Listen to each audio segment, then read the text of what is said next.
This kickoff with the wind at his back clears the end zone, and we are underway here between Michigan and Michigan State. Thank you to those of you joining us all across the country for the meeting. I'm Leo Blavin, joining me, Jeremy Parks. Jeremy, as we see Michigan State's offense take the field for the first time today, what should fans expect from the Spartans? Two big questions on offense for the Spartans. First of all, who's going to be the man at the helm at quarterback headed into the game to start? It looks like it is going to be Tyler O'Connor back in for the Spartans. And then again at that left tackle position, Cody Keeler, naturally a right tackle, but shifted across that line, was responsible for a lot of broken blocks and gave up 3 separate sacks 2 weeks ago here at Spartan Stadium against Northwestern. Michigan State starting at their own 25-yard line. O'Connor under center has R.J. Shelton in motion from right to left. The give is to L.J. Scott on first down, and he is absolutely bottled up. No gain on the first play of the game for the Michigan State offense. Michigan comes into this game with the #1 ranked A&P plus defense in the country.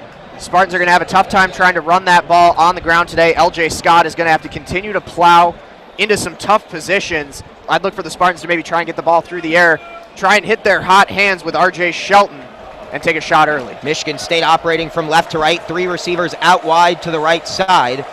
The furthest man out wide, Monte Medeiros in the slot, Donnie Corley and R.J. Shelton in on the left side. The give to L.J. Scott on second down, and not much success once again on the ground. He picks up 1 yard, maybe 2, and it sets up 3rd and long, and some chirping after the play from Channing Stribling, directed at Medeiros. Michigan State in their home green uniforms, the green pants and the white numerals.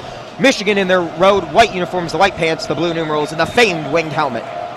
Back-to-back run plays put the Spartans in an obvious passing down here on 3rd and 8. Pretty vanilla play call to open this one from the green and white. We'll see if they go to the air for the first time in this game on 3rd down and 8 from their own 27-yard line. In the shotgun is O'Connor to his right. L.J. Scott, 2 receivers out wide to both sides. O'Connor takes a snap under pressure, checks it out, and has L.J. Scott in the flats, who breaks through a tackle, is chipped up by Delano Hill, but not before moving the sticks. A big first down connection from O'Connor to Scott. And that's another aspect of this game that the Spartans are going to have to play well, is that short-range passing game, trying to take what Michigan gives in these zone coverage looks. Spartans taking advantage of a nice mid-range game with the catch out of the backfield for Scott and a good first down. It was Ben Gedeon in coverage, a bit slow to react as Scott came out of the backfield, ran out into the right flats, and moves the sticks for MSU. First down and 10 for Michigan State at their own 39-yard line. Michigan with 7 in the box, looking to bring pressure. Jediah Price, the tight end. The give is to Scott running towards the right side, has a lot of room up the middle. Delano Hill brings him down at the legs, but he picks up 8 yards. Good blocking up front from Benny McGowan, their center. Benny McGowan, Tyler Higbee, Brian Allen, the core of that Michigan State offensive line, busting open a hole for L.J. Scott. Michigan already relinquishing more yards than fans are used to seeing in quite a while. And this should certainly be a big drive if Michigan State can put points on the board against this stout Wolverine defense, that's giving up just 10 points per game. Got a ways to go at midfield. Prescott line is the fullback, offset eye, L.J. Scott dotting it. Josiah Price in motion from left to right. Second down, the give to Scott, running right up the middle once again, looking to move the sticks. He will do so as he crosses midfield down to the Michigan 47-yard line, a 5-yard pickup on 2nd down and 2. Keeps the drive alive for Michigan State. 223 pounds, has thick legs, and L.J. Scott able to keep him churning. That's the 3rd carry so far this drive that he's been able to continue to plow after initial contact through the defensive line of the Wolverines. The front 4 for Michigan, Chris Wormley, Matt Godin, Ryan Glasgow, and Taco Charlton. The linebackers, Mike McCray, Ben Gedeon, and Jabril Peppers. And then in the secondary, Channing Stribling, Jordan Lewis, DeMonte Thomas, and Delano Hill. O'Connor under center, 1st and 10 from the Michigan 49. Shelton in motion from left to right, but the give is to Scott running to that left side, and he's tripped up at the line of scrimmage, falls forward for a pickup of 2. Almost had a hole there to that left-hand side, decided to cut back in instead. Would have had a lot of green had he been able to get around that final left tackle on the left side of the defensive line. We see Michigan State continuing to run up the middle. What are you seeing from Michigan's front 7 defensively that's led to Spartan success? So far, Michigan just unable to win that battle in the trenches against the Michigan State line. Spartans doing a good job of getting blocks and opening small holes, and that's all L.J. Scott has needed to get through and gain positive yardage. 2nd down and 8 for Michigan State with 11-10 still to go in this first quarter on the opening drive for the Spartans. Shelton in motion from left to right. Fakes the give to Scott, gives to Shelton on a wide receiver reverse, running down the left sideline across the 35, upended at the 32-yard line by Stribling, but a creative play design there on the wide receiver sweep for the first down. Shades of the Michigan offense there. Normally you see Eddie McDoom in the maize and blue cutting around on the jet sweeps for the Wolverines. And it looks like Michigan State taking a page right out of that playbook, heading on the jet sweep and getting a good pickup. People wondered how Michigan State's offense, with the struggles they've had this season, would fare against this stout Michigan defense. On this first drive, so far, no problem for the green and white. First down and 10 for Michigan State from the Michigan 33. Right on the edge of field goal range already. LJ Scott, once again the tailback. The give to Scott running up the middle, has a lot of room across the 25. Shoestring tackle by Hill, but a nice 10-yard pickup moves the sticks once again in the running game, working here early for Michigan State. For Scotty now has 26 yards on the ground in his first drive. And if this continues, you could see LJ Scott get upwards of 30 carries in this game. The Spartans just winning that battle down on the grass, putting the ball on the ground, trusting LJ Scott, and he's paid dividends so far. And they're eating up a lot of clock as well. 5 minutes elapsed on this opening drive of the game. Best way to prevent Michigan from scoring is keeping the ball out of that Wolverine offense's possession. First and 10 at the Michigan 23. Scott the tailback, Prescott line the fullback, out wide to the right Shelton, out wide to the left is Horley. The give to Scott once again going up the middle for a pickup of 3 all the way to the Michigan 20-yard line. The Spartans in the red zone on their first drive of the game. I got to give it to Benny McGowan, center for the Spartans, has really been pushing around Matt Godin and Ryan Glasgow, trying to fight him in the center of the trench there. And he's been giving a lot of opportunities for LJ Scott to push up forward. A lot of yards on the ground so far already. 7 carries, 40 yards for the Spartans this in just 5 minutes. A Spartan team that ran for a season high last week of 270 yards on 44 carries against Maryland. Of course, they lost that game 28-17. Second and 7 from the Michigan 20 for the Spartan offense. Prescott line the fullback, Scott the tailback, Shelton in motion from left to right. The give to Scott running to the right side, has a lot of room in front of him across the 10, tries to hurdle a man unsuccessfully. Josh Metellus brings him down, but he moves the sticks once more down to the Michigan 5-yard line. First and goal upcoming for the green and white. And so far, very reminiscent of the start against Colorado for the Wolverines, although the damage has largely been done on the ground as opposed to in the air. Don Brown, though, has said that no matter what, he's going to stick to his defensive schemes. He will not bend or break his ideology, whether that means Michigan State puts 300 yards on the ground or none. First down and goal from the 5, 8:50 to play in this first quarter. Michigan State has had the ball the entire game thus far. Scott the tailback, line the fullback. The give to Scott up the middle, and he's met immediately. Mike McRae in there with a gang of white shirts. Michigan's best shot right now is to keep the Spartans just to 3 points. Would be a chip shot field goal at that. The wind is pushing pretty heavily, although it wouldn't be a factor from this distance. Second and goal from the 5 for the Spartan offense. 8:15 left to go in this first quarter. Scoreless from Spartan Stadium. You're listening to the Michigan Football Student Radio Network, WCBN FM Ann Arbor. Prescott line the fullback. LJ Scott, the tailback, moves to the right as O'Connor drops back into the shotgun. 3 tight ends bunched out wide to the left, and that's where Scott will run it. Has blockers in front of him, into the end zone. Touchdown, MSU. Boy, that was just a poor defensive read from the Wolverines. There was only one man that could have stopped him. It was DeMonte Thomas, and he got blocked out on the left flat. Easy scoop, easy score for LJ Scott. 7-0. Michigan State pending the field goal. And any Michigan fans who made the trip or were listening at home that thought this would be easy for the Wolverines, Michigan State drives it down the field with ease. A lengthy drive, 7 minutes and 2 seconds, 12 plays, 75 yards, capped off by the 5-yard touchdown run from LJ Scott. Michael Geiger on for the PAT. It is up and it is through. And Michigan State strikes first on their first drive of the game. They lead it 7-0. Jeremy, what did you see from Michigan's defense there? Well, you would like to say what a difference it made for the Spartans to have time. The Wolverines have been extremely strong at so far this season, stopping the running game across the board. And LJ Scott just made them look childish out there on the first drive. The Spartans marched all the way downfield. LJ Scott, 10 carries for 49 yards. Also had a reception for 12. And I don't know what to tell you at this point, Leo. Don Brown's going to have to buckle down with this defense on the sideline. And it's going to be up to the Michigan offense to get even on the board. 11 plays on the ground after drive. O'Connor 1 for 1. But the success coming on the ground game.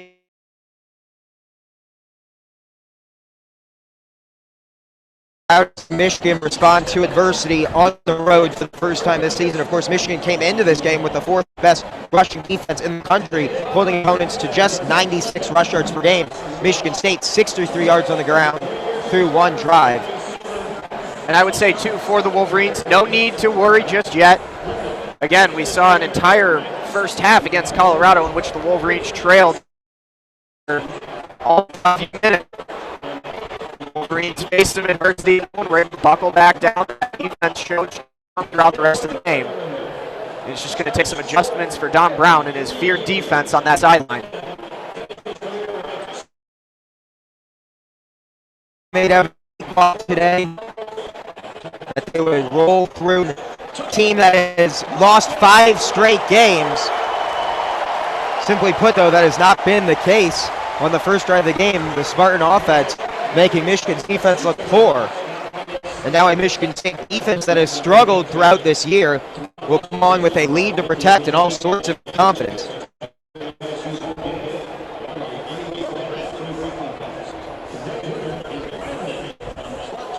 Just waiting to get out of the TV timeout. Back deep to return it for Michigan, Jabril Peppers and Jordan Lewis.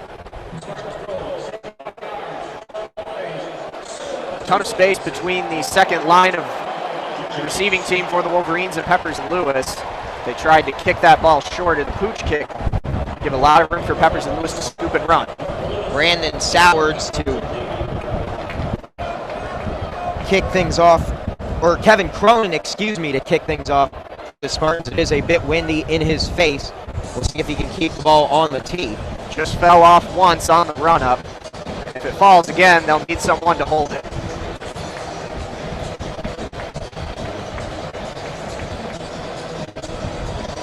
.7:58 left to go in this first quarter of action from East Lansing. Again, Michigan State scoring on the opening drive of this game. They lead 7-0. Referee still standing in front of the ball on the tee. I believe we are out of the TV timeout, maybe just waiting for a quick break in the wind. No, they're still in the TV timeout. Are they? Now we're ready to get back. Fully lined up. There we go. We get that signal. Cronin to kick this one off from the center of the field. Jabril Peppers and Lewis lined up at their own 5-yard line.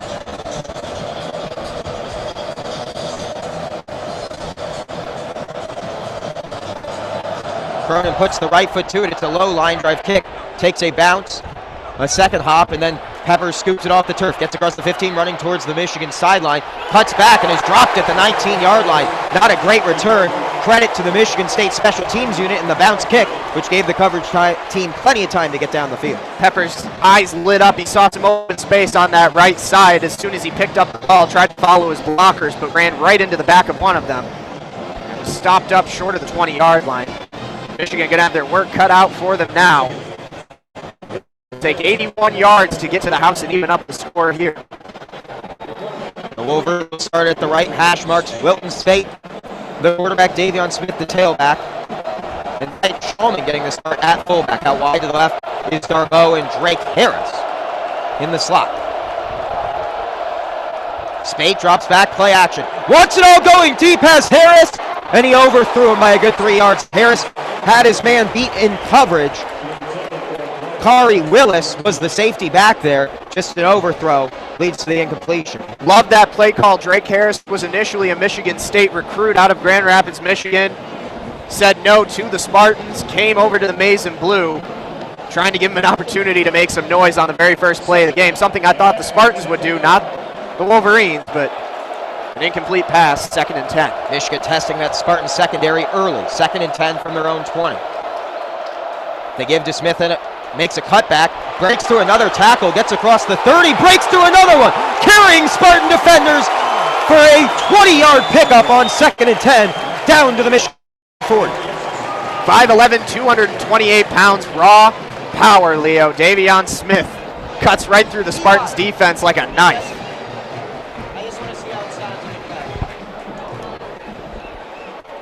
7.5 minutes to play in the first quarter. Michigan State leading 7-0, but the Wolverines with the possession for the first time in this game. On the left hash marks, they'll snap it from the Michigan 40. The pitch to Ty Isaac, running to the right side, has blockers in front of him. Gets through the initial wave, gets across the 45, down to the 47-yard line as the Wolverines close in on midfield. We very may well be in for a pounded on the ground type of game, Leo. The Wolverines and the Spartans giving up long runs early. This is a game that is traditionally won by the team that wins the rushing yard category. Of course, last year that was not the case, but in the past 44 meetings, 40 of those have been decided by the team with the most rushing yards.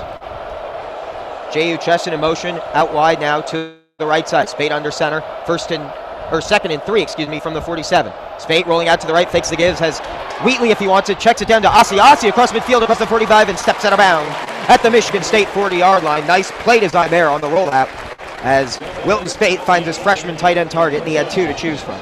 And I think the deeper route would have been for Ty Wheatley. Unable to find him. Good check down. Gets it to Asiasi in space, and a first down for the Wolverines. After Michigan State scored a touchdown on their first drive, the Wolverines looking to respond. 6 minutes, 20 seconds left to go in this first quarter. First down and 10 from the Michigan State 38. McDoom in motion, gets it on the wide receiver, reverse across the 40, has the edge across the 30, across the 25, out of bounds in the red zone for the first time today at the 18-yard line. Freshman contributions all over the field for this Michigan offense early. And you hate to call Eddie McDoom a one-trick pony, but man, is he good at those wide receiver jet sweeps, Leo. Gets himself to the outside, gains the edge, his pursuer unable to match that speed. And the Wolverines have themselves another big chunk of yards into the red zone. Grayson Miller finally shoved him out. McDoon with his 11th carry on the season. And he's been a factor in the run game as well as the pass game. First and 10 from the Spartan 18. Empty set. Spade drops back, fires it across the middle. Has Chesson down to the 10-yard line. Correction, Amara Darbo on the reception. And there are a lot of questions that abound in this Spartan secondary. Obviously, Demetrius Cox, the returning captain, has been far from good in pass coverage so far this season. He is on the bench today. Grayson Miller, the backup safety, going to have to cope with Wilton Spate and the Wolverines. Second down and 2 from the left hash marks on the Michigan State 10-yard line. Pep-cat package. Jabril Peppers in at quarterback, takes the direct snap. Option read, gives to Smith, running to the right side across the 5, moves the chains down to the Michigan State 3-yard line. First and goal upcoming for the Maize and Blue. Cat, whether or not it goes to Jabril Peppers, he is the distraction, giving enough time for Davion Smith to cut inside and tear up inside the 5-yard line. Wolverines threatening to score.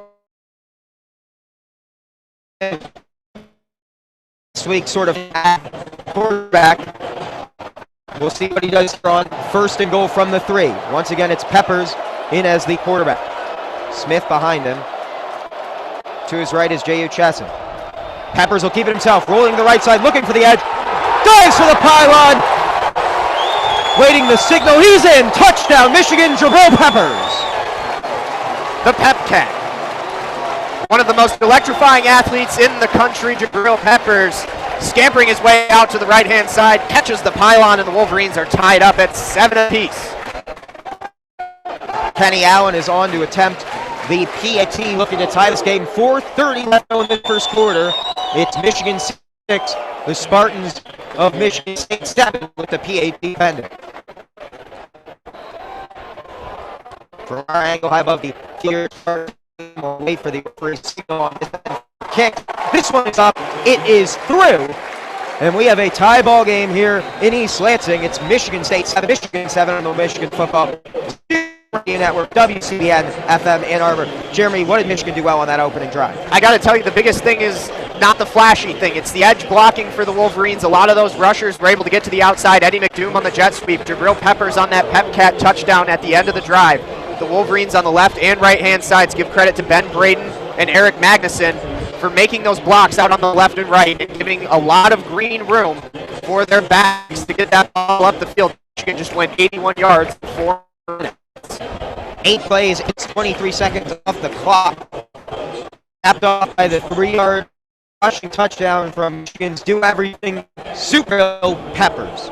And you know, a lot of people have been doubting Jabril Peppers with all of the Heisman talk surrounding him, saying, I wonder if the production is there. And all you have to do is watch a Michigan football game, because obviously it isn't just the statistics he racks up, the numbers, the yards, the touchdowns.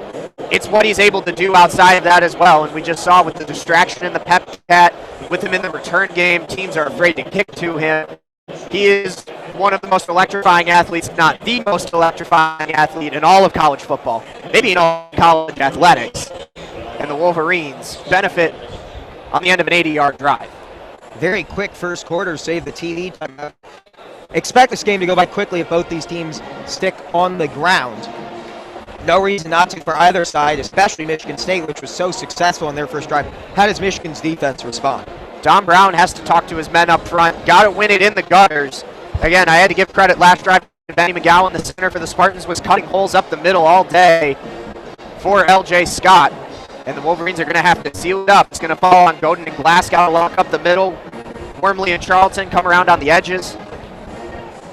Going to take something special for the Wolverines to stop the speed of L.J. Scott, one of the best running backs in the Big Ten. My second goal behind Saquon Barkley of the Penn State Nittany Lions. The crowd continuing to fill here at Spartan Stadium. It will be a full game by the time we get to the end of the first quarter. The Michigan State student section still filling out their level. A lot of maize and blue shirts here in the crowd, and they didn't expect to see much scoring from Michigan State, but the Spartans looked very good on their first drive with Tyler O'Connor back as the signal caller. They've started 4 different offensive line combos this season, and whatever combo they went with today seems to be working. On 88.3 earlier this week in Ann Arbor on the Daily Sports Report, we talked with Matt Micah, one of the football analysts for Impact 89 FM here in East Lansing, and what he was saying is, the Spartans come out first to get a little bit of momentum behind it's going to fall on Michigan. There is a lot of passion in this rivalry, especially on the state side. Penny Allen from the left hash mark boots it away. Shelton fields it 2 yards in his end zone, so the Spartans will start at their 5-yard line. 7:30 to play in this first quarter. We apologize for anyone who is difficult on our behalf or outside of this game, and we're connected to that, so not be the we can the signal. It's pretty amazing that we were able to get in here. WCBN Sports has not been in East Lansing for a call at Spartan Stadium in 10 years. Reason being, there used to be a student radio box here. It was torn down when they expanded the visiting athletic director's box, and now we were without a home for 10 seasons. Big thanks to the athletic department, especially Kurt Svoboda in the athletic department, for getting us a spot out here. We are on a table on the 6th level of the press box, over towards that left side where the Wolverines just scored. A little bit difficult to see over to that right side, but no sweat for Leo Blavin, the play-by-play caller. Happy to be here, too. Couldn't be happier that we actually got in here. Absolutely. And the Wi-Fi's been holding up so far. Yeah. So if you lose us, it's on our end, not yours, and hopefully you'll stick with it. This game progressed. 4:30 still to play here in the first quarter. It's a 7-7 game. Michigan State about to open up their second drive of the game from the left hash mark to their own 25-yard line. Another long TV timeout playing this first quarter. And as always, we want to Twitter feel free to leave a comment on the YouTube video. Any questions, comments, we do our best to describe the action down on the field, but if there's something you think we're missing, feel free to give us a holler. Especially critique Leo. Certainly always like the feedback. We want to take this time as well to mourn the loss of a member of the Michigan athletic community, Dean Cook, who was one of the major players in Michigan's facilities department. Always greeted the Michigan press with a smile and a how you doing and a fist bump before each and every game, regardless of soccer, hockey, basketball, or football. And he passed away this week, and our thoughts and prayers with Dean Cook's family, as he was certainly beloved by our entire department and anyone who's had the pleasure of interacting with him, especially on a game day. as a member of the Michigan Press Corps. And you talk about a memory. Dean had a heck of a memory. I probably only talked to him 2 or 3 times in person, but every time he saw me after that, knew me by my first name. As you said, always greets you with a fist bump when you get out of the elevator at Michigan Stadium. And again, thoughts and prayers with the Cook family. Yeah, It's been a hard week in the media community around the Big Ten. Drew Sharp being mourned here as well today, the writer for the Detroit Free Press, longtime Spartan beat writer. Both those gentlemen will certainly be missed.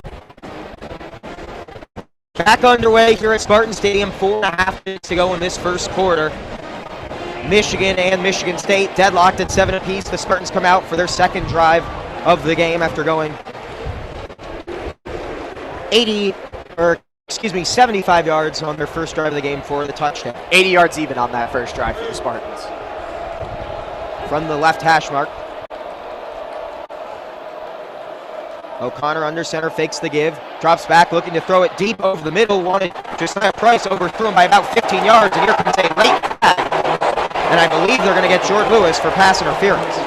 It looked close. We'll wait at the replay here, but that flag came a good 3 or 4 seconds after the final whistle had already blown the play dead. They're now discussing whether that was indeed catchable. I believe that's the issue.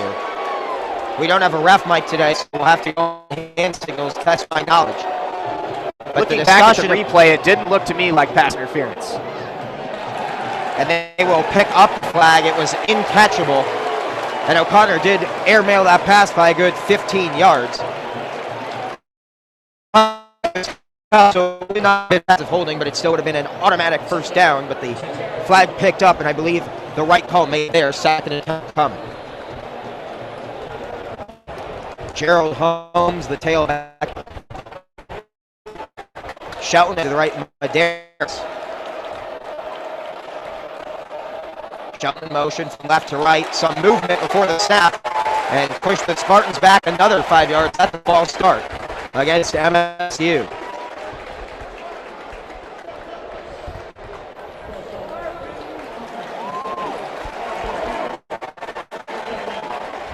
Tyler Higbee, starting left guard, on the infraction there. Michigan State's offense was flawless on their first drive, not without flaw here on the second. An incompletion and a false start penalty has the Spartans backed up to their own 20, 2nd and 15 with 4:25 to play in this first quarter in a 7-7 ballgame. Connor in the shotgun, fakes the screen pass, tried to dump it off to Holmes. Wisely threw it to the turf as the Wolverines have that sneaked out, and the pressure coming from Chris Wormley forced the incomplete. Wormley didn't bite on the play action or the rollout, stayed true, and got home on Tyler O'Connor, giving him a push as he released the ball. 4 sacks, 5.5 total tackles for loss on the season for Chris Wormley. Sure to be a future NFL product. He's been stalking offenses all season for the Wolverines. Mark D'Antonio still upset about that negated holding call, giving an earful to the side judge. 3rd down and 15, Michigan State from their left, looking to move the chains. O'Connor takes the give, pressure coming from the backside, dump to Josiah Price, who's not going to pick up the first down. He'll get 7 yards maybe as the ball is stripped out at the end, but Price was already well down, and 2 late flags come out. Delano Hill needs to be smarter there. That's going to move the sticks as Michigan's defense losing their composure to keep the Spartan drive alive. Michigan just stopped the drive on 3rd and 15. A little bit of pushing and shoving as Josiah Price got up. Delano Hill. That's just Tom, Leo. Yeah, you can't have that. That is a numbskull move that's going to cost the Wolverines 15. Here comes the call. The unsportsmanlike conduct penalty. You can't afford mental mistakes in a tough road environment. As we see the Wolverines victim to, as you said, stupidity first. Delano Hill called for the unsportsmanlike dead ball foul, and new life for this Michigan State offense. Jim Harbaugh not even looking at Delano Hill, and disgusted. You give the Michigan defensive leaders credit. They got right away saying you can't do that. You got to keep your composure, as undoubtedly there will be a lot of jawing in this game, but the team that gets more unsportsmanlike foul penalties is the one that's going to be a victim of this rivalry. 1st down and 10 for Michigan State after the personal foul. from their own 43. To give to Holmes, running to the left side, and he's swallowed up. Taco Charlton brings him down for no gain. Charlton's going to come off heavy on that right side all day long. The senior, 270 pounds of him. He's got 4 sacks, 4.5 tackles for loss on the season. Second down and 10 from the Michigan State 43-yard line, right in the center of the field. Holmes the tailback. Shelton out wide to right.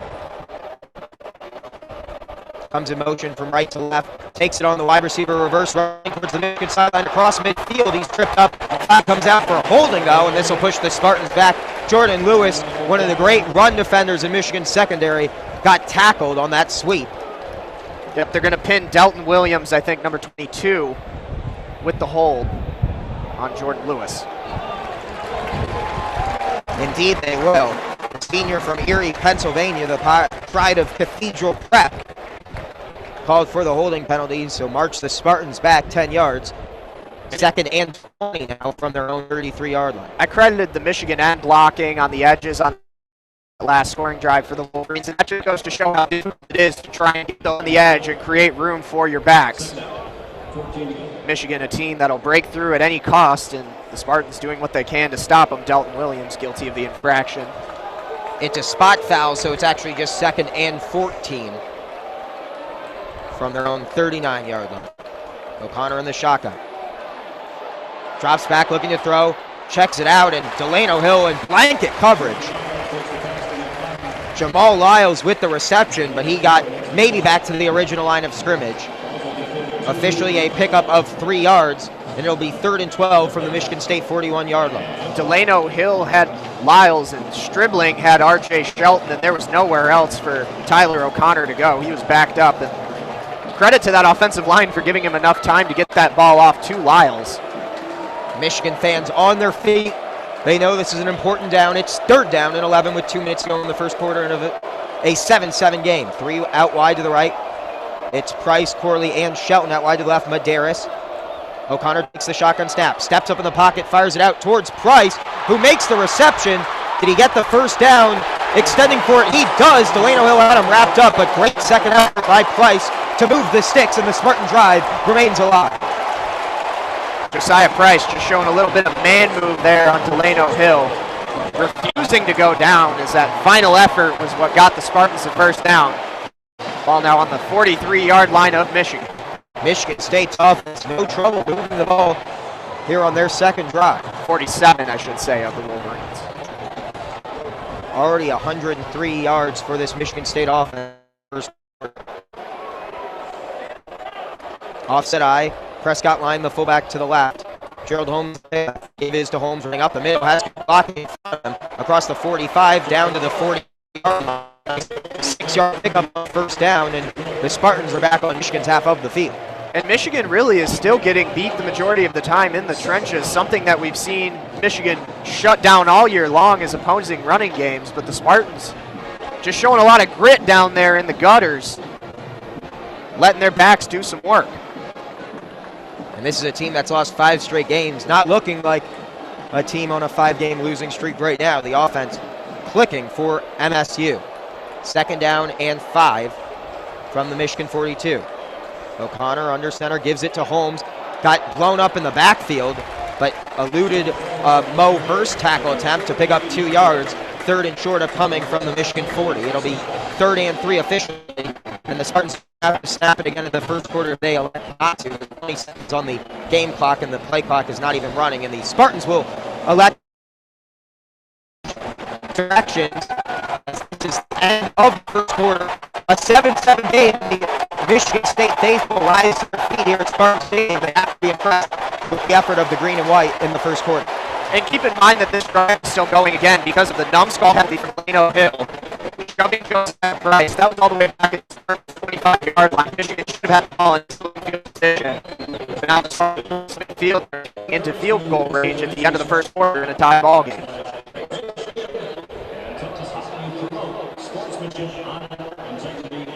There's a big charge now in this Spartan Stadium crowd. There is a lot of Mason blue in here. every minute that the game stays close, the Spartan fans will start to get a little bit more edgy, a little bit more behind this team that was expected to lose. Michigan came into this one 24.5-point favorite at Spartan State. And I think the most naive Michigan fans didn't expect this game to be easy, given the nature of the rivalry over the past 8 years, really 10 years in Michigan State. Back to the struggle defense, and you give a lot of credit to Dave Warner, the co-offensive coordinator, as well as Jim Boltman, but Warner, the play caller, put Michigan State's offense in a good position to succeed here in the first quarter, and now as we head into the second. This is not just a number 1 AP plus defense, Leo. This is a defense. The college football has not seen a defense this good or rated this good since Alabama in 2011. A defense that'll be remembered for decades to come as one of the toughest defenses to ever walk onto a football field in a college game. And Michigan is ranking higher than that defense at this point. Although after that first quarter performance, you maybe question that ranking a little bit. Take your statistics with a grain of salt. There is no doubt Michigan has a ton of talent on the defensive side of the ball. A lot of future NFL guys out there. And at this point, it's just up to Don Brown and this defense to dig in, make some adjustments, and try and stop the Spartans, which they, again, I'll repeat, did this drive until Delano Hill screwed it up. And it's a big third down upcoming. Michigan's biggest issue thus far has been their inability to get off the field. As you mentioned, after the whistle, unsportsmanlike conduct penalty kept this drive alive for MSU, and those mistakes certainly can cost you. As the Spartans have already had possession for 11 minutes and 32 seconds through the first quarter and now into the second, if they will keep possession. And it's hard for Michigan's offense to do anything when they don't have the football, and Michigan State's game plan coming into today was maintain possession as long as possible, and they're doing that with great success under Antonio, of course. Your man at MSU, the second winning coach in history and well on his way to history of Spartan football. His counterpart, Jim Harbaugh, looking for his game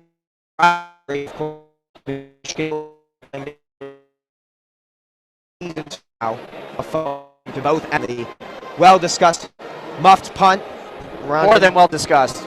Beat a dead horse, bought a new horse, beat it to death again, and then maybe bought another and beat that one too. But Jalen Watt Jackson, in case you forgot, with the miracle play last season, a 38-yard fumble return as time expired. Dan Harbaugh and Michigan the loss in the big house to Michigan State's 8 meetings.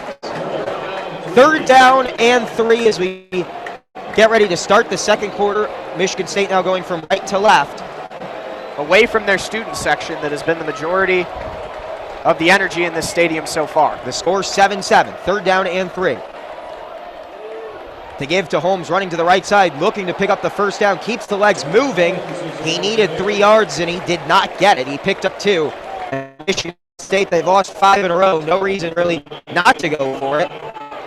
It's an awkward punt territory. It's definitely not field goal range. Mark D'Antonio is going to send his offense back out for fourth down, and this could be a game-defining play for the Michigan defense if they're able to make a stop. Perhaps at least looking to get the false or the jump offsides by the Michigan defensive line. Surprised that it is Holmes and not L.J. Scott in the backfield on 4th and 1. Josiah Price and Prescott line also in the backfield. O'Connor gives to Holmes. Gets wrapped up from behind. He did not pick up the first down, and he gets pushed forward some more. Michigan run down a big stop on 4th down. And that is a game play that is going to juice this Wolverines defense. A little bit of discussion going on down on the field. The referees are separating the defense and the offense. And who else but Jabril Peppers, like a raving lunatic off the backside. He wrapped him up and threw Holmes down to the turf, and I think they're going to measure this one. But from our vantage point, yeah, it appeared he may have even lost yardage, but they'll bring out the chain gain. Better safe than sorry, but a great play by Jabril Peppers coming backside and wrapping his speed. The chain gain comes out. Need to get to the 37 Ball spotted pretty darn close to the 38. And a good yard short of that one. Peppers fired up, and Michigan's offense will take over at their own 38-yard line.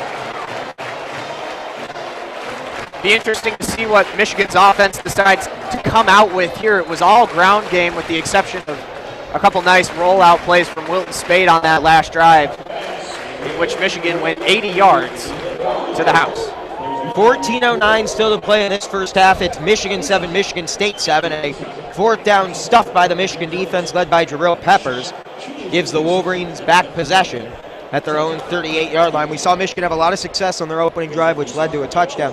What were they doing that worked so well? It was just a combination of things. Again, I got to give it to the edge blocking. We know Michigan likes to get that ball to the outside, running the jet sweep to Eddie McDoom, running that ball on the ground with Davion Smith, allowing those power legs to keep churning through up the gut. Same thing that Michigan State did with L.J. Scott on their first drive. And then when it came to putting the ball in the air, Wilton Spade missed the very first play of the offensive drive. That was an attempted bomb down to Drake Harris. And aside from that, looked very good on that drive. 2 for 3, 23 yards en route to a game-tying touchdown. 7-7, 14:09 left here in the second quarter. Michigan State, a program traditionally known for their defensive prowess, particularly under former defensive coordinator, now Pitt head coach Pat Narduzzi. They've taken a bit of a step back this year. They're led by Malik McDowell, but outside of that, just not a lot of talent on that defense. What can the Spartans do to keep Michigan's offense at bay? Well, like you said, Malik McDowell is without a doubt a top 5 NFL draft pick at this point in the season as we progress towards next April. But aside from that, you look at returning senior, fifth-year senior at that, and a captain, Demetrius Cox at the safety, who has just been awful so far in coverage for the Spartans all season. So bad that he's sitting on the bench, not even dressed today, being replaced by backup sophomore Grayson Miller. And across the board, Michigan State aptitude and covering in the zone, unable to make their reads, really not getting any pressure home at all. You talk about a Michigan defense and Tom Brown that has a hallmark of getting home to quarterbacks. Michigan State really doesn't put a lot of pressure on whatsoever. And Michigan's offensive line so far has done a fantastic job of holding them at bay. It's really McDowell and then Clemens, Williams, and Cooper. Demetrius Cooper would probably be the next best on that line. But so far the Spartans unable to break through for any loss of down play or loss of yardage plays. It's a sold-out crowd here at Spartans Stadium looking to, I should say the majority of whom are looking to see Michigan State hand the Wolverines. It's pretty close at this point. There is a lot of maize and blue in the stands today. Now just to finish my point, looking to hand the Wolverines their eighth loss, in their last 9 meetings. Mark D'Antonio has owned the Wolverines since taking over here in East Lansing. Harbaugh looking to change course in this rivalry. You'll remember in 2007, it was Michigan running back Mike Hart, who after beating the Wolverines called the Spartans Michigan's little brother. D'Antonio saying that he would never forget that. He's made good on his promise, obviously winning 8 of the last 9. Owning. Brady Hope just 1 win against Michigan State. Richrod never beating Michigan State as the Wolverines head coach. Harbaugh looking for his first win against the in-state foes to the north. 14:09 left to play in this first half. Michigan and Michigan State even at 7 apiece. Michigan starting this drive from the left hash marks at their own 38-yard line. Still waiting to get out this TV timeout, which seems to get longer as this game progresses. Finally ready to get back underway. The Wolverines scoring a touchdown in their opening drive on a 3-yard Jabril Peppers scramble. How did the Wolverines offense move the sticks on this second drive? Asi in as the tight end. They give to Davion Smith up the middle, and he's met off the edge. A nice tackle coming in for Michigan State was Chris Fry. Davion Smith powered through the Michigan State defense on the last drive. Good to see the Spartans wrapping up and tackling the big, tough Davion Smith. Ed Davis, a 6-year player granted an extra year of eligibility by the Big Ten in a controversial matter this offseason. Also in there for the stop. Pepcat package once again to Jabril Peppers' right is Jay Uchesson, to his left Davion Smith. McDoom out wide to the left. Kekoa Crawford and Jake Butt to the right. Option read. Peppers will give it on a flick to McDoom, who has a lot of room down the right side. Needs a block. Gets it out midfield. Across the 45. Across the 30. out of bounds at the 27-yard line. We haven't seen that play all season, and we see a wide receiver reverse out of the Pepcat package, and the freshman McDoom carries it for a big gain. Jim Harbaugh finally starting to that playbook a little bit more. He was saving a lot of his cards and probably still will be saving quite a few of them. But there's one out of the woodwork on the reverse, and Eddie McDoom. Here comes the train formation. Train formation from the right hash mark. Michigan in the Michigan State 28. Spade under center, out wide to the left, Jake Butt, Jabril Peppers, and Amara Darbo. Davion Smith, the tailback. Spade fakes the give to Smith, steps up, has time, fires it deep for Jake Butt, has him. He makes the catch 2 yards shy of the goal line. What a play for America's tight end. A big connection there from Spate to Butt. Very nearly a butt down. Down at the 2-yard line, 26-yard. On to Jake Butt with the sure hands. Like an outfielder tracking the ball back in center field. Went all the way back to the warning track and made it. From our angle, that's the opposite end zone from where we are, so it's impossible to tell why they would be reviewing this, but obviously on any passing play, you'd imagine they're reviewing it to see if it's a catch. We don't have any monitor near us, so Jeremy, I'll ask you to use your memory and keep in mind we're a good several hundred feet from where that play occurred. Like I said, was it a catch? Butt was tracking back towards that left far pylon from where we are on the press box side here at Spartan Stadium, pointing to the west, I should say. And Butt was tracking backwards. Like I said, an outfielder tracking a ball into the outfield. Backwards, ball came trapped into his breadbasket, and it looked like he came down right on his back with the ball securely on top. And it's a weird play, too, because as you mentioned, he landed on his backside. This isn't a case where he may have trapped the football. The ball hit the ground as he came down that right. way. It did not look like it whatsoever, but maybe a completing the process type thing. But it should be pretty clear as we get our first look at the replay. I think what they're saying is when Butt brought it into his chest, his arms faded a bit to his right, but it didn't look even close to touching the ground. Yeah, it looked, if anything, like he may have trapped it along the right hip, but the ball did come down near the turf. As we come out of review, we'll relay the official message. Should have been a quick, easy review. The ruling on the field stands, so not enough evidence to confirm it, but not enough evidence to overturn it either. And after that big connection of 26 yards from Spate to Butt, Michigan first and goal from the 2. And you know what territory this is? Of course, number 80, Khalid Hill, coming in for the Wolverines. 9 touchdowns already on the season, and they've all come right at the goal line. Does he make it? Number 10. Jake Butt, the tight end, moves out to the right side. Davion Smith, the tailback, Hill, the fullback. The give is to Hill, running up the middle. The Spartans knew it was coming. Does he get in? No, and some pushing after the play. Another flag comes out, and this may be another unsportsmanlike penalty. I think this time they're going to get the Spartan defensive star, Malik McDowell. I think Mason Cole also was shoving in there. These could be offsetting as well.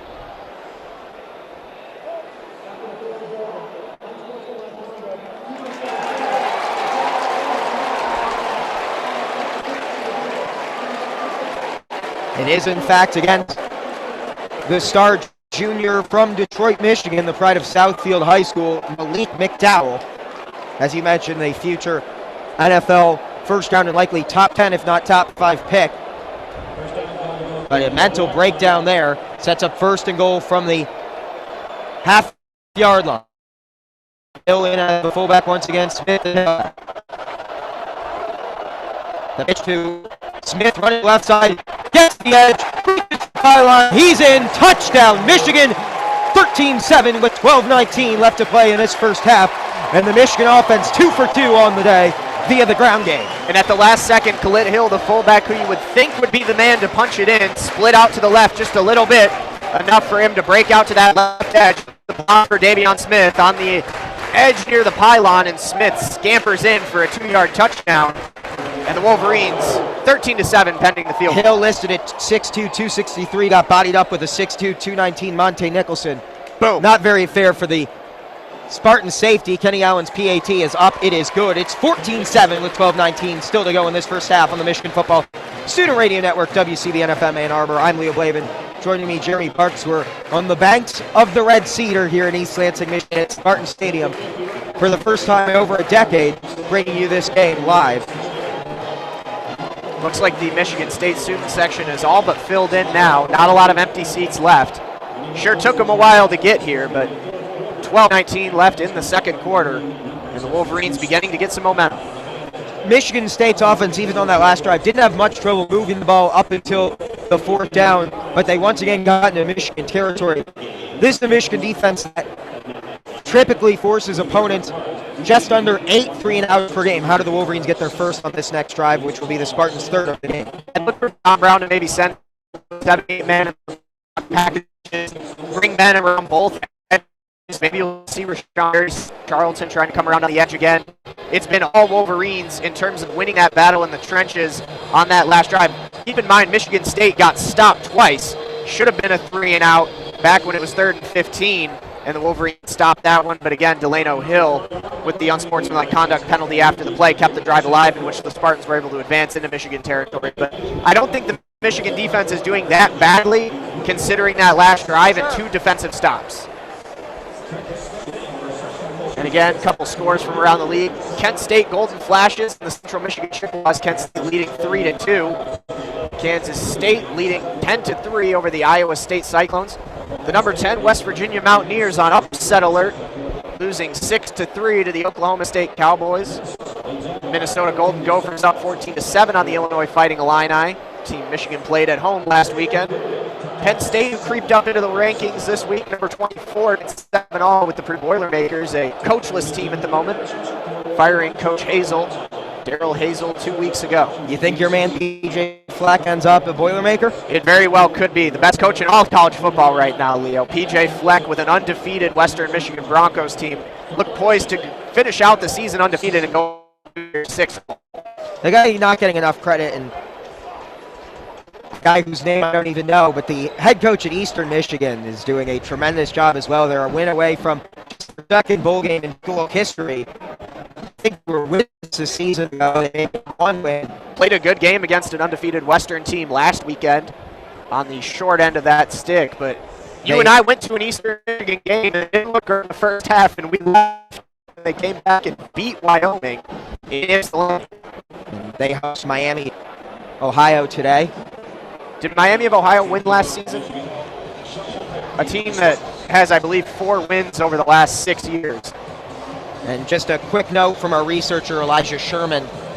Jake Butt tying Jim Mandich as the second most all-time reception leader at the tight end position in Michigan football history. Shelton fields the kickoff to his own end line, gets across the 25-yard line, and that's where the Spartans drive will begin. 12-14 still to play in this first half. It's Michigan State 7, Michigan 14 on the Michigan Football Student Radio Network, WCBN FM Ann Arbor. Jack Dunway, the sophomore linebacker, was coming in hot off the left-hand side. Really wanted to get that tackle. Just missing off the edge. He would have blown that up shy of the 20. But the Spartans will start at the 25. From the left hash marks. Michigan's defense juiced off of that 4th down stop to end the last Spartan drive. We saw Michigan State go to the air 5 times on their last drive, which resulted in a turnover on downs. LJ Scott, the tailback, Prescott line, the fullback. Shelton in motion from right to left. They give to Scott cutting to that right side. And he breaks through a wave of tackles. Makes another one across the 35. Across the just got about shy of midfield, but a 17-yard scamper there for LJ Scott. And the Michigan State offense desperately needed him in the backfield. What a difference maker he's been. Poor tackling off the edge. And again, you said 5 pass attempts on the last drive. Really surprising. Brings me back to the Mike Valenti ran about LJ Scott in this situation is the bowling ball. You might as well give him the ball. He's done all your offensive production so far this game. Just keep handing it off to the big man. First down and 10 at the Michigan State 49-yard line. I formation, Scott the tailback, line the fullback out wide to the left is Shelton. They give to Scott running up the middle. Wormley missed him initially, and Gideon brings him down after a 4-yard pickup, but lots of room right up the middle thus far for the Michigan State rushing attack. And part of that for LJ Scott, too, is just his ability to get a good explosion as he takes the handoff out of the backfield. Already propels himself to the line of scrimmage before Michigan realized that he's the one with the ball, and resulting in a lot of positive plays, and big positive plays at that for LJ Scott in the Spartans running game. Already over 100 yards before halftime. For the 3rd time in as many drives, the Spartans cross midfield. 2nd down and 5 from the Michigan 46. Josiah Price, the tailback, or the tight end, excuse me, and Jamal Lyles in there as well. 2 tight end set. Scott the tailback. Delayed give to Scott, running to the left side, has a lot of room in front of him across the 40, needs another block to cross the 30, and he does. Delano Hill finally brings him down, but another huge pickup there as LJ Scott takes it 17 yards, moving the sticks as the Spartans encroach on the Michigan red zone. LJ Scott, Leo, could very well be the great equalizer in this game for the Spartans if this Wolverines defense can't figure it out. And the only reason that the Wolverines stopped that last drive is because the Spartans got away from LJ Scott and started handing off the ball to Gerald Holmes. That's the 13th carry of the game for LJ Scott as he closes in on 100 yards, now at 96 in the game. And we're still in the first half, 10:33 to go in this first half. It's 14-7 in favor of Michigan. O'Connor under center, first down, fakes the give, fires it deep down the left side, and he overthrew his intended target, Jamal Lyles, another product of Southfield, Michigan. He comes to Michigan State by way of Southfield, Lathrop, the alma mater of my dad. And it takes a lot of poise to throw off that back foot. Just a bad throw from Tyler O'Connor. Lyles had a step on his man in coverage. Would have been an easy completion if O'Connor was able to plant his feet and put a good throw into the breadbasket. Second at this point, though, inside the 30. And you wonder why Michigan State even bothers throwing the ball with how much success they're having on the ground as a team now, 125 yards through this first half. Second down and 10 from the Michigan 28, and R.J. Shelton on the wide receiver sweep, thrown down to the turf. Matt Godin, the first one back there, dropped Shelton for a 7-yard loss. A big defensive play was needed, and the Wolverines got one. And that's just a big boy play from Godin. He beat Brian Allen immediately off the line, plunged through into the backfield. And it's tough to tell from our vantage point that it was actually Ryan Glasgow in there. Flipped the 9 upside down, and that's number 96. 3rd and 16 upcoming for Michigan State from the Michigan 34-yard line. The crowd on their feet. 3 out wide to the left, 1 to the right. O'Connor in the shotgun has Gerald Holmes to his right. Takes the snap. Quickly under pressure, off the edge. He's wrapped up, sheds the tackle, fires it towards a diving Felton Davis, but it falls to the turf, incomplete. Good coverage out there by Jordan Lewis. And Michigan State, because it's 4th and 16, it didn't make in terms of kicking or on 4th down. Ill-advised against this Michigan defense as Michael Geiger comes out to attempt the field goal. This would be a career long if he hits it. It'll be a 52-yard attempt. His career long is 49 yards. He's 5 of 8 on the season with a long of 48 this year. His career long, once again, is 49 yards. From the dead center of the field. Good snap, good hold. The kickoff, Geiger's right foot is up. It is good. What a kick, and he probably had 8 yards to spare. A career long for Michael Geiger. Makes it 14-10 in favor of the Wolverines, but a drive that the Spartans needed to come away with points on, and Michael Geiger, the senior from Toledo, Ohio, delivers. What a leg. That's an NFL leg right there. Knocking down a 52-yard, and like you said, a lot of room to spare, and that one was right down the middle as well. Never a doubt. What a boot from Michael Geiger. He was 5 of 8 so far this season. Not a great percentage, but whew, if you can knock it down from 52, you're doing pretty good. We will give, he was aided by some of that wind. It was blowing at his back, and this wind is pretty heavy. But still, you don't get it 52 yards without a leg. Even with the wind, a tremendous kick, and it easily split the uprights. And Michigan's defense, once again, getting points. They have given up an average of 10 points per game. The Spartans already have reached that point with still 9:24 left to play in this first half. It's Michigan 14, Michigan State 10. Another opportunity to plug WCBN Sports. If you are in the Ann Arbor area or the Detroit metro area, listen in Monday through Thursday on 88.3 WCBN FM to the Daily Sports Report. Good half-hour sports coverage. Michigan, Detroit, and national sporting news, entirely run by students. And again, feel free to interact with us on Twitter or YouTube throughout this event at WCBN Sports on Twitter. YouTube, feel free to subscribe at WCBN Sports Channel 1. That's where you'll get all of these broadcasts live, and you'll be notified when we're on the road in places like East Lansing, giving you the call. My friend, let me ask you a question. Michigan State's had such great success running the football with L.J. Scott. Why did they go away from it there, which really ultimately led field goal try as opposed to Michigan State getting back in the red zone? One way I can think of it is you want to per se. Maybe you want to see if something's working with Harold Holmes, because obviously L.J. Scott is going to tire down if you're giving him 50 carries this game.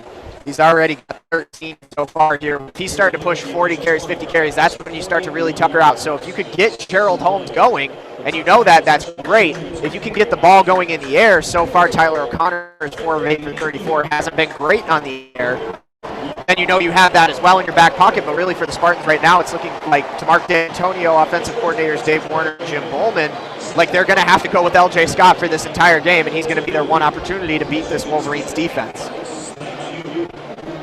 That last drive, 7 plays, 41 yards, taking just 2 minutes.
Here at the Michigan State press box. The kickoff 7 yards into the end zone.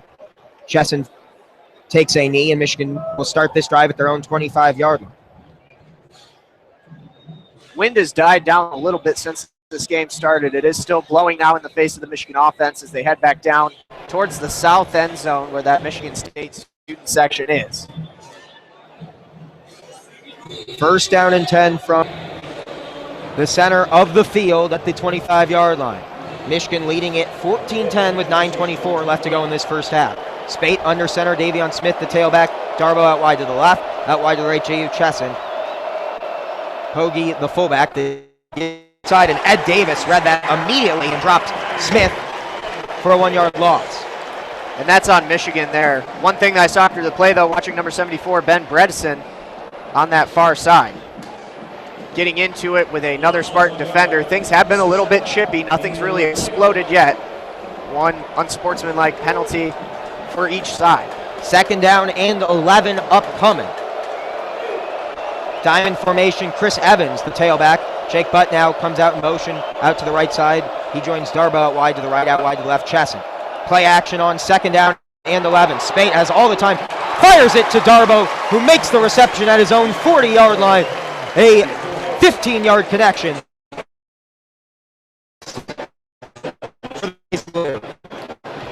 Wolverines' number one receiver at this point. It really was a question of who would be that one receiver at the start of the season. J.U. Chesson, Amara Darbo. Darbo really has distinguished himself as that WR1 for the Wolverines.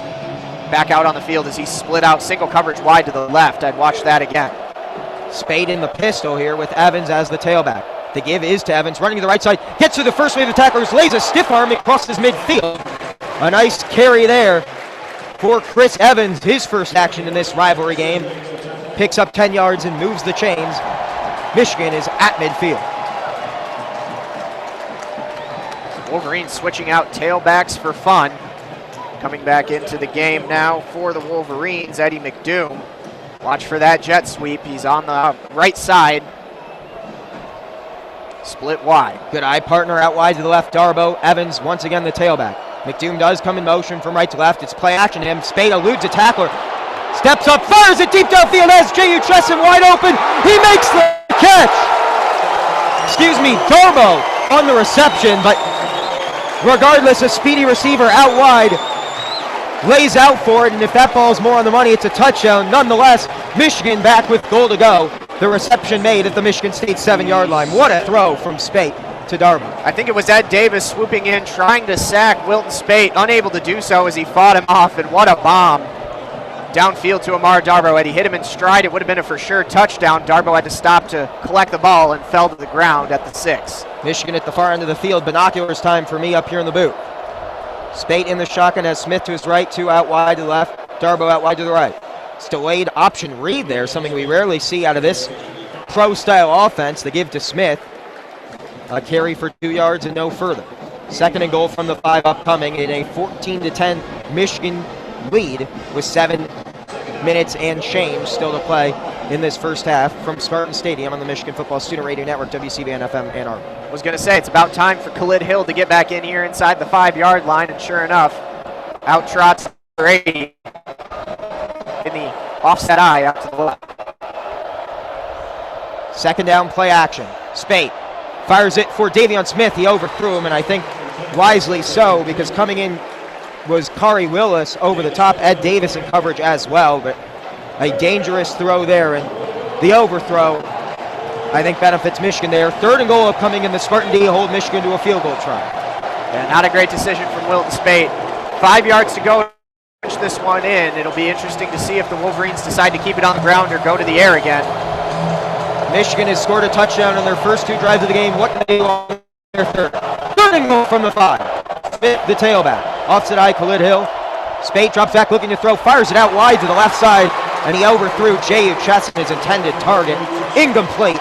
And the Michigan field goal unit comes out, and the Spartan defense with a big stop when they needed it most gets one. Good coverage from Monte Nicholson and Kahari Willis. It was actually Willis who was in coverage on Chesson, but out to the left, and Spate just unable to fit that one into the tight window on the outside arms of Chesson. The field goal struggles have been well documented this season. Out there is Kenny Allen, who's 6 of 10 on the year. This one a short one, a 23-yard try from the middle of the field. Kenny Allen's kick is up. It is good, and Michigan extends their lead back to a touchdown at 17-10, 6:41 left to play in the opening half. Credit, though, to Michigan State's defense. They needed a stop. Another touchdown there makes it 21-10, and that's a big battle and big hill to climb for this Spartan offense against the Michigan defense. But Michigan's defense rises to the occasion there. What did you see? For this Michigan offense, it's a dry finish. You get the ball down inside the 5-yard line. Got to punch it in. Just unable to finish off on the drive. And Michigan not going to be able to pull away to that spread of 24.5 if they aren't able to put those touchdowns in the book. However, we are getting closer to our over-under of 55 with every point scored. 17-10 with 6:41 left in the first half. Expect to see more LJ Scott, I would imagine, on this next Michigan State offensive drive. Hit of LJ Scott already in this game. He's got 13 carries, 96 yards, looking to break 100 before half. Touchdown also in the book. Long of 24. He's averaging 7.5 yards a carry already here in the first half, Leo, and I don't know why Michigan State at this point would run any play other than a handoff to LJ Scott. Tyler O'Connor only 4 of 8, 34 yards so far in the first half. No touchdown, no interceptions. In the receiving core, only 3 people making receptions, and one of them is LJ Scott for 12 yards. Are you surprised at how competitive this game has been thus far? I think a lot of people expected Michigan to come in and win rather easily, as you would expect to see most weekends from the number 2 team in the country. Obviously, it is a rivalry game. Michigan State's had the Wolverines' number, but if anything, I think a lot of Michigan fans were expecting, because of the recent success from the green and white, that Michigan wouldn't possibly overlook their opponent. Do you think that's the case, or simply Michigan State's playing a good football game? I think it's Michigan State's playing a good football game, and I talked about this earlier in the week with all the guys at WCBN Sports on our group chats. I mean, I was kind of betting on this spread of 24.5 to see how in a rivalry game this important for both sides, for Michigan to keep the college football playoff hope in their own hands, and then for the Spartans to play spoiler for their biggest rival. I didn't see how it was going to. won't pull away. They're showing that they're playing a lot better at this point. The defense has looked a lot stronger since the start of the first quarter. But right now, it's just a one-touchdown game, and I think we saw Michigan State. Anything can happen. You know that very, very well, even when you think you got them beat. Sports betting illegal in the state of Michigan, so. Is it really? I didn't know that. Isn't it illegal nationally outside of Vegas? I don't know. Yeah, I don't. I just know that every time I Not that you would do that anyway. They still have their sports. Well, of course, but doesn't make it legal. It's illegal. Hopefully nobody important's listening to this. Hopefully. You never know. We have an important audience. People got to pay college tuition. That's all I'm going to leave that. Fair. 6-1 left to play for Michigan State. Allen to kick this one off from the right hash marks. R.J. Shelton, the deep man, looking to return this one for the Spartans and set up good field position for the hosts of this battle for the Paul Bunyan Trophy. Kickoff fielded at the goal line by Shelton. Runs towards the left hash marks and is bottled up before the 20-yard line. Gets maybe to the 17, but no further. Great field position to start this drive for the green and white. And if Michigan State can get into halftime with this still a one-touchdown game, if I'm Mark D'Antonio, I've got to consider that a success right now. Anything inside of that would be a bonus. So if the Spartans are able to put points on the board, I think they've got to be feeling pretty damn confident headed into the locker room. Can the Spartans eat up the remaining 6 minutes, 34 seconds of this first half based on the kind of running they've done? Offensive drives in this one, wouldn't be surprised at all if they get a touchdown here that it would close out the half as well. O'Connor in the shotgun, first and 10 from his own 17. They give to Scott, running to the left side, trying to get by Rashawn Gary, who had the edge sealed, and Mike McCray forces Scott out of bounds for a loss of 3 yards. Haven't called Rashawn much yet. Found his way on the right-hand side there. Good close-down effort on defense for number 3, the number 1 recruit in the nation last season, the true freshman for the Wolverines out of Paramus Catholic, Paramus, Nijarizi. That was an awful New Jersey. I'm sorry. That was really bad. Yeah. Hometown listed also as Plainfield, New Jersey, not to get here, but it's just my job. 4 out at the right, 7 down, and 13. Ball on the 14 for Michigan State. O'Connor rolls out to the right. It's a design dump pass. There's a flag out there as well. Mike McCray drops the boom on O'Connor, but we'll see what the laundry's for. Perhaps a hold by one of the receivers out, which if it is, Michigan, I would imagine, would decline because it was another loss. They will look at Harbaugh. He will indeed decline it. Let's hear the call anyway.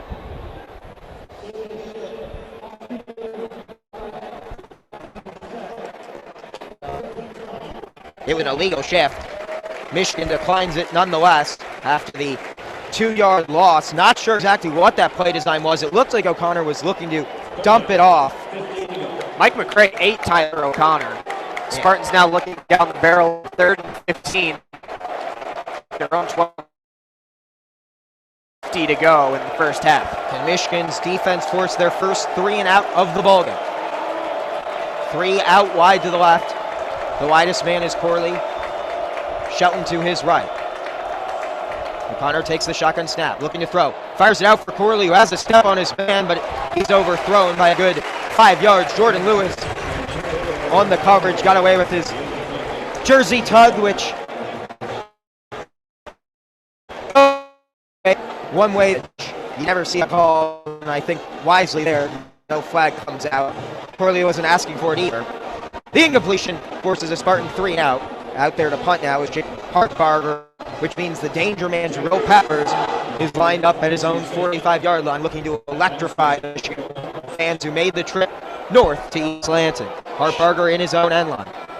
Short field go for Jabrizi. And it's going to get even shorter. A false start prior to the snap will push Hartbarger back further into his end zone.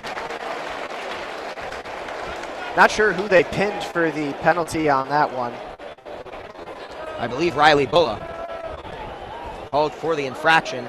Spread punt formation, looking to bring the 3 yards shy of the end line. Pressure coming, he gets the punt off. It's a liner, Peppers with room to return, fields it at his own 45. runs to the right side, cuts back upfield, gets across midfield, gets a big block, and gets down to the Michigan State 48-yard line.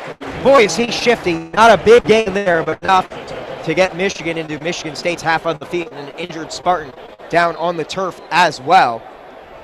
It appears to be, I believe, Chris Fry. It is indeed for this Michigan State defense. Chris Fry, an impact player. Starting linebacker, junior for the Spartans. From a powerhouse up Arlington High in Ohio, which produces a lot of talented football players. He had that role at the outside linebacker position. They don't have a ton of linebacker depth either, as was evidenced last week when Riley Bulla was ejected in the first 11 minutes of the Maryland game for targeting. He was about to get up. He was on his knees and then fell back down with his head in his helmet.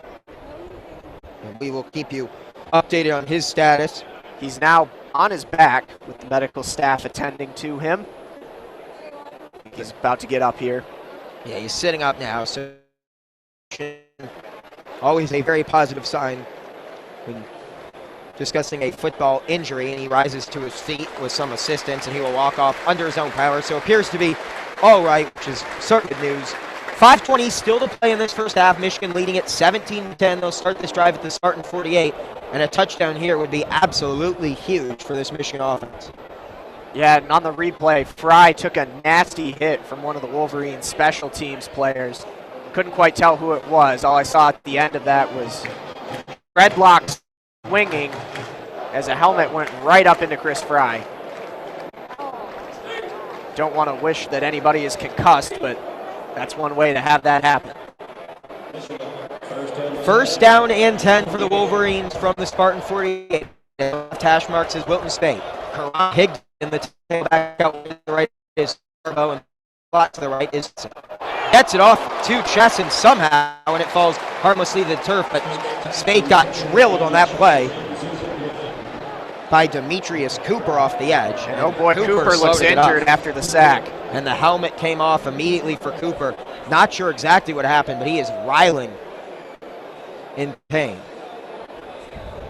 Rolling on the turf. Cooper landed on Wilton Spade as he got the throw away, and I thought maybe Wilton Spade was just not pleased that Cooper had stayed on top of him, but somewhere in there, something got tweaked. And the reason Cooper didn't get off him because he himself was hurt. No replay available yet, but Cooper did a great job on that play, blew it up in the backfield, forced Spade to make a rush throw out to J.U. Chesson that fell incomplete, but at what cost? And this would be a very big loss for Michigan State on their defensive front four. There's no depth. A true freshman, Josh King, backing up Cooper right now. And not a guy I think Michigan State wants to see on the field much in this game. He may be forced into a significant role if Cooper is unable with some assistance, and he too walks off the field under his own power. Back-to-back plays with injured Spartans. First Chris Fry, then Demetrius Cooper. Chris Fry starting linebacker, Cooper starting lineman. Spartan defense slowly falling away. Second down and 10 out of the injury out. Michigan with the ball at the Spartan 48-yard line. 5:15 still to play in this first half. Michigan leading it 17-10. Pepcat package once again. Peppers behind center in the shotgun. Jake Butt and Kekoa Crawford out wide to the right. McDoom out wide to the left. Davion Smith, the tailback. Option read. Peppers keeps it. Runs up the middle. Gets across the 45. Across the 40. Jukes and spins through a man. Down to the 36-yard line. Excuse me, the 32-yard line of Michigan State. And Peppers, once again, the difference maker with the ball in his hands. That boy can do some incredible things, Leo. I don't know if they're going to leave him on the field and maybe run another Pepcat. I think he did run off. Karan Higdon comes in as the tailback, the fullback. Wilton Spate under center. Turbo out wide to the left. Asiasi on the end of the lead. The second tight end to the left. Darbo pinches in to the left side. The give to Higdon, running up the middle. Not a lot of room. Somehow finds a crease and picks up 3 yards down to the Michigan State 30-yard line. The clock continues to tick. Closing in on 4.5 minutes to go in this first half. Michigan leading by a touchdown, 17-10. And I think Michigan, it's huge to get the touchdown here before half. You don't want to go in with it game. You can start to put a little bit of separation between the two sides of the locker room. Preferable.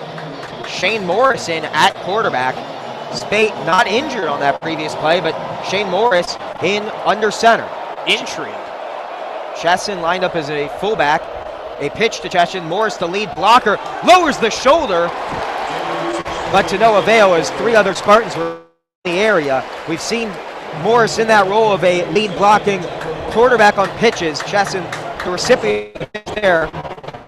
He's dropped for a third and nine. The Spartan fans rising to their feet as they're urged on by the Michigan State sideline. 3:40 to go in this first half. Spate in the shotgun as Higdon to his right, Button Darbo out wide to the left, Chesson out wide to the right. Ian Bunting, another tight end as well, on the right side of the offensive line. 3rd and 9. And a late timeout coming from the Michigan State sideline, so the Spartan defense and Michigan offense will have an opportunity to think things over. What would you dial up here if you're Jim Harbaugh, Tim Drevno, and Jed Fish on the offensive coaching staff for Michigan? One of the routes that I've really liked for the Wolverines this season, your surest hands on the offensive side of the ball. Jake Butt running a cross route over the middle, trying to cut into that Spartan zone. Outside of that, I've seen a couple nice drag routes from Darbo that they could run here. Maybe a curl for J.U. Chesson. There's options, but again, at the end of the day, if I'm Jim Harbaugh, I know my sure hands are with Jake Butt. Jake Butt does not drop the football for anything. And if you can get him across that first down marker and get him just a little bit of space, Wolverines are back in business. This is up to me. Maybe Jabril Peppers back in there. Maybe. I mean, he might have that an arm. point, yeah. He's been asking Jim Harbaugh to let him throw the football for a good while. I'd like to see how that went. With design rollout with him as the quarterback, where he's had that option, just elected to use his speed instead, and not a bad alternative if you're one of the most electric, agile, and quick players in the entire country. Doesn't look like he's in the huddle, headed out. He is not. It'll be Spate. Davion Smith in there as well. 3rd down and 9 for Michigan from the Spartan 32-yard line. This is definitely out of Kenny Allen's makeable range if the stats would tell the truth so far this season. Without the ball's on the ground here to protect the field goal attempt. Darbo out wide to the right, comes in motion to the slot on the right side. Spate drops back, looking to throw on 3rd down. Steps up, fires it over the middle. Has his man Darbo, who makes the catch. He needed 9 yards, he picks up 11. And the Wolverines are on the doorstep of the red zone once again. Fantastic play call drawn up there in Spate. Great job to put that ball into a tight window, into double coverage, and a good job by Darbo. Darbo sat down in the zone, picks up 12 yards, 1st and 10 for Michigan from the Spartan 22-yard line. They lead at 17-10 with 3 minutes to go in this first half. Spate in the shotgun as Smith to his left, Drake Harris, Darbo out wide to the left, Jake Butt and Chesson out wide to the right side. Spate drops back, has time, steps up in the pocket, fires it out to a cutting J.U. Chesson, who spins through a tackle down to the 15-yard line, a 6-yard connection from Spate to Chesson over the middle. And Peppers comes in from the sideline once again. Michigan continuing to whittle away time here in the first half, just 2:40 remaining and ticking. And I think they'd be very pleased with a 2-touch heading into the locker rooms, but they need to score here. They're 3 for red zone today with 2 touchdowns and a short field goal. Spate under center. Has Darbo out wide to the left, Chesson out wide to the right. The give is to Peppers on sweep. Looks to get the edge. Does. Turns upfield and gets another 3 yards. Does he pick up the first down? It'll depend on the spot. I think he might be just a bit short. Good job running horizontally for Peppers, just not able to get that vertical turn upfield and gain big yardage. And good save by Riley Bulla for to the edge. The sideline, a defender's best friend, and Bulla used it to his advantage there. 3rd down and 1, a big play for Michigan State's defense. Darbo out wide to the right. Poggi, the fullback, Smith, the tailback. Spate under center, the give to Smith, running up the middle, met at the yardage needed to gain. It's going to depend on the spot. One of the side judges immediately coming in with the fist up. It's 4th down. Does Michigan go for it here? What would you do, Jerry? Jim Harbaugh's got something, Leo. And the He'll go offense for it. will stay on the field. Asi and Khalid Hill in there as well. Spate coming off the field, though, to come talk to Harbaugh. I think there. Michigan might elect to use a timeout here. 23 seconds on the play clock. Could always try and do the hard count on the Spartans and draw the offside penalty. And I think they are going to burn the timeout. They're going to let the clock run down a little bit further. I still wouldn't be surprised if they go for it coming out of the timeout. And Harbaugh does make that call. 1:07 left to play in this first half. Michigan uses their first timeout of the half, leading at 17-10. 4th and 1 upcoming from the Michigan State 13. Do you go for it here? It's tempting to want to take the points and put yourself up by 2 scores with a minute left, probably into the locker room with the score that we come out of this play with. But if you're Jim Harbaugh, you know you've got an extremely talented array of runners in the backfield. You could go with a pep cat. You could give it to Davion Smith and try and have him plunge it up the middle. You could even give it to Khalid Hill, the fullback, which is something we saw more last year on 3rd and short downs, whereas now we're just seeing Khalid Hill every time we get to the goal line. I could see any of those options. I think Harbaugh still decides to go for it here because any Allen's leg has not been that trusty so far this season. They'll reset the clock officially to 1:05 left in this first half. Michigan still leading at 17-10, looking to get points on their 4th consecutive and 4th drive overall of this game. Kenny Allen was in the huddle, but he's now wandering his way back to the sideline looking a little dejected. I think Harbaugh might have made his call. And it's really close. Once again, I'd love Peppers in as the quarterback. Just so much speed, so much he can do. It's going to be Spate and Smith. Quarterback, running back combo. 1:05 to go, so if Michigan decides to run the ball and the chains move, they'll get a brief pause with still 2 timeouts time. Not really an issue yet. 4th down and 1 from the Michigan State 13. Spate under center as Jake Butt motion out to the left side, and Mark D'Antonio will elect to use a timeout, so a chess match of sorts continuing here as Michigan had the I formation lined up. And that's a really good timeout because have anybody checking on Jake Butt as he across the left-hand side, if Will Spate would have snapped the ball, it would have been open green right into the end zone for Jake Butt. And with such a short yardage play upcoming, you wonder if Michigan State sells out on the run and goes play action or perhaps even a rollout. And all they would need is give enough time to Will Spate, a couple of seconds to check down a receiver to get a throw. I'll tell you what I'm calling here. Naked bootleg. Naked bootleg? We have not seen Michigan run that, I don't believe, all season. We're not known for being but as you said, there's a lot of green grass to the outside if Michigan elects to go that route. Especially to that left-hand side. The wider side of the field. Michigan's on the right hash right now. Heck of a lot you could do with all that green out there. Really, the only man patrolling the area is Grayson Miller. 1:05 to go here in the first half. 4th and 1 from the Spartan 13, the right hash mark. Spate under center. They give to Hill running up the middle. He picks first down, gets to the 10-yard line. And we had some creative play ideas. Michigan goes with the bread and butter. Who else? Khalid Hill when you need short yardage. Nice and simple. You wouldn't think Khalid Hill would be the guy to go to if you need anything other than a touchdown, but he'll take first downs too. And it will be first and goal.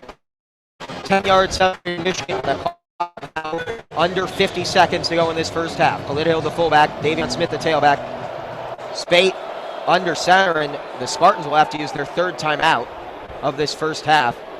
An angry coaching staff on the sideline. Did you see anything that should be cause for concern from the green and white? No, but that's why I'm not the head coach down there. Mark D'Antonio might have gotten word from somebody up in the booth, saw something they didn't like, but it didn't seem like anything was too amiss to me right off the bat.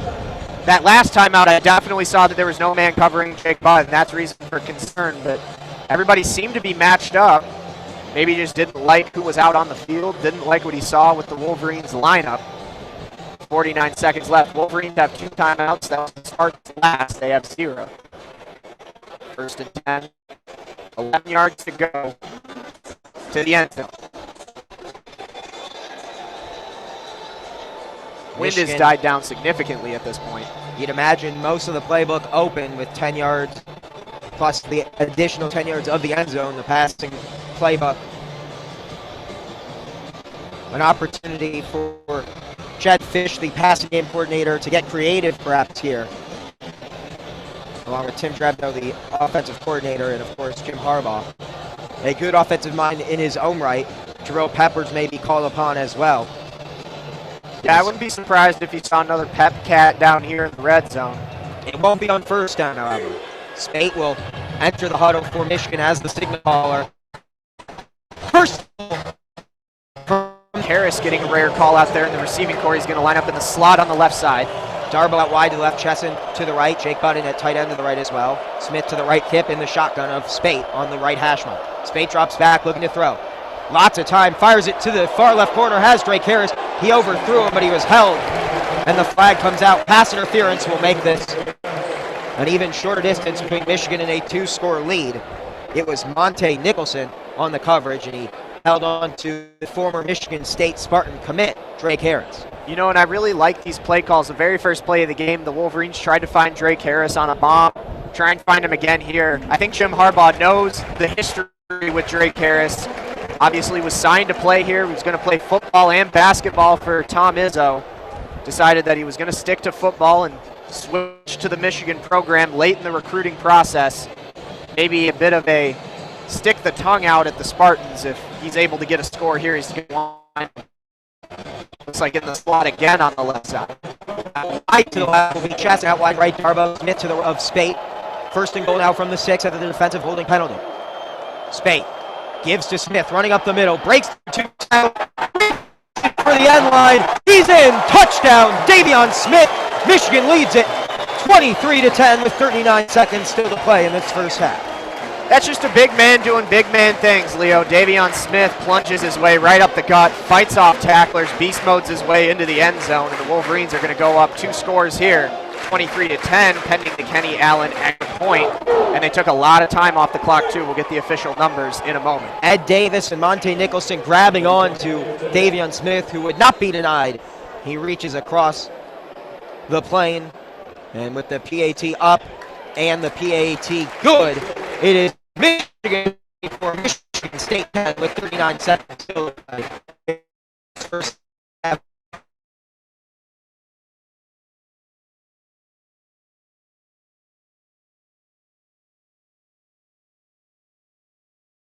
Do something before the teams head into the locker rooms.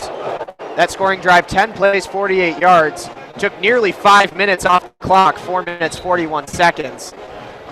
And the Wolverines did a fantastic job there with the bang-up result, going up 14 points, 24-10, here in East Lansing in a now much quieter Spartan Stadium. With how well Michigan's defense is starting play, you do wonder, with 39 seconds left, timeout they get. Obviously, Michigan State can run it 3 times, and Michigan won't have enough timeouts to get the ball back, but maybe get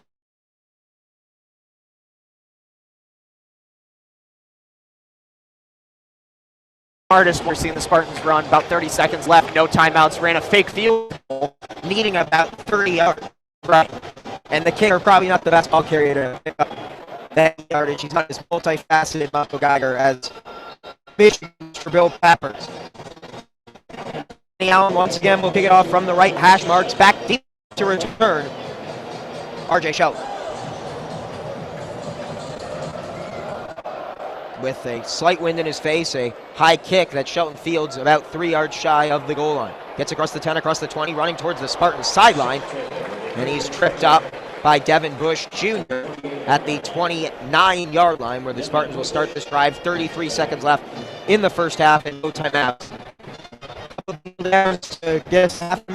Hopefully.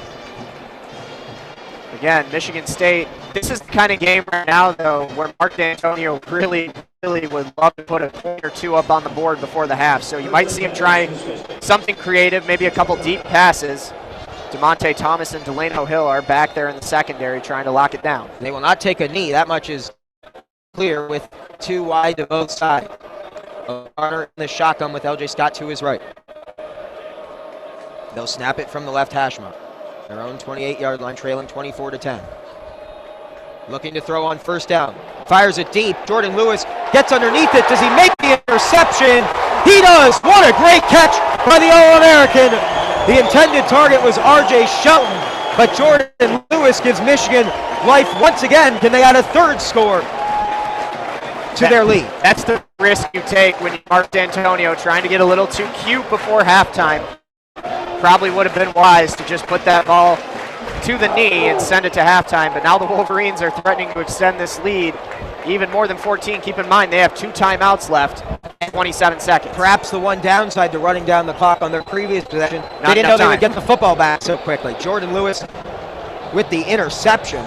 I don't think they're complaining, though, that the ball's in their hands. His second of the year, of course, the first coming in the most highlight fashion possible, where he seemingly floated in the air against Wisconsin to seal that victory. Another big interception here, and Michigan takes over the Tyler O'Connor pick. 27 seconds to go in the first half, the ball in their own 45. Spate in the shotgun. Under pressure, fires it out quickly to Darbo, who lays down a stiff arm to get to the Michigan State 40-yard connection. And Michigan will use a timeout.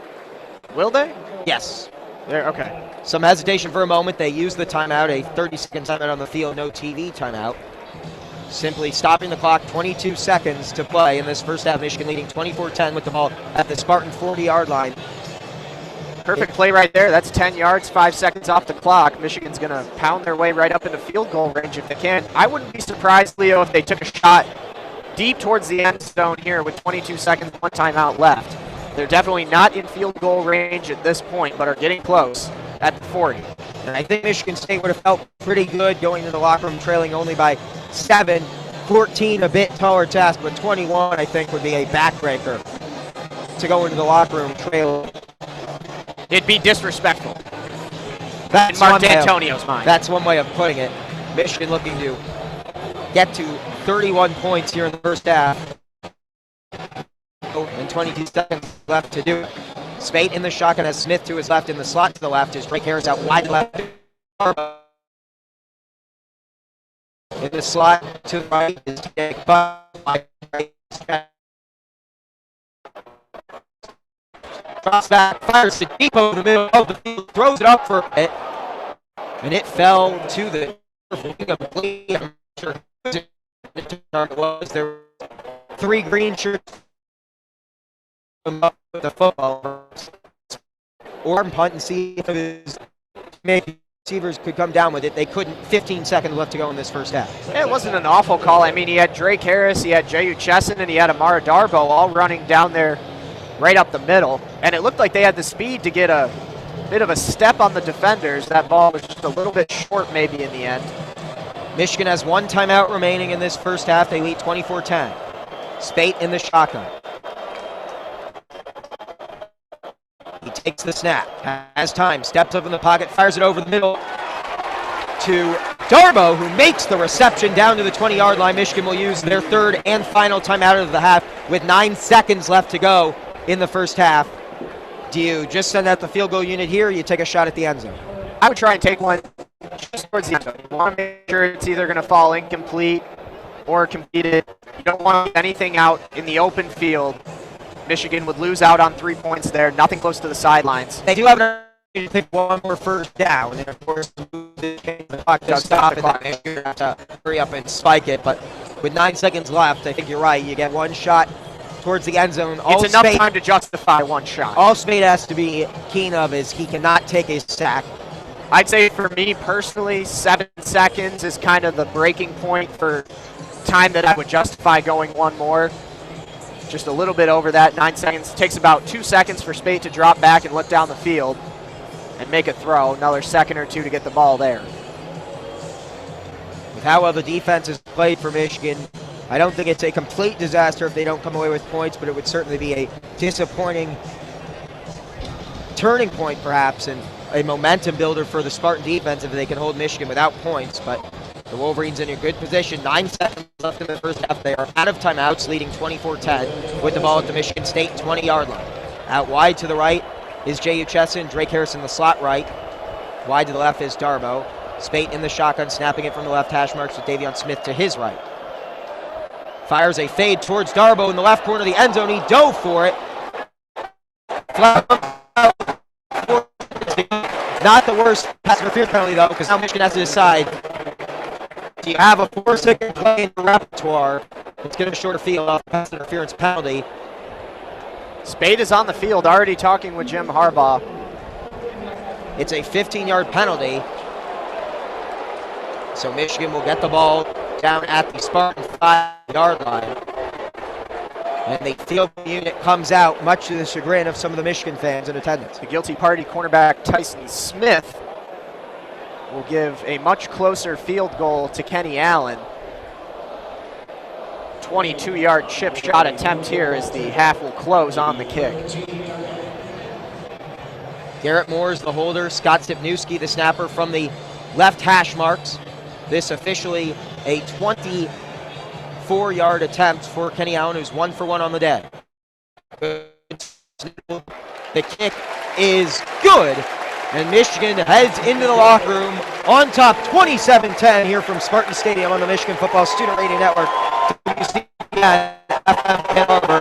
Jeremy, your thoughts on this first half of action as the Maize and Blue faithful give a standing ovation to the Wolverines as they head into the tunnel on top by 17.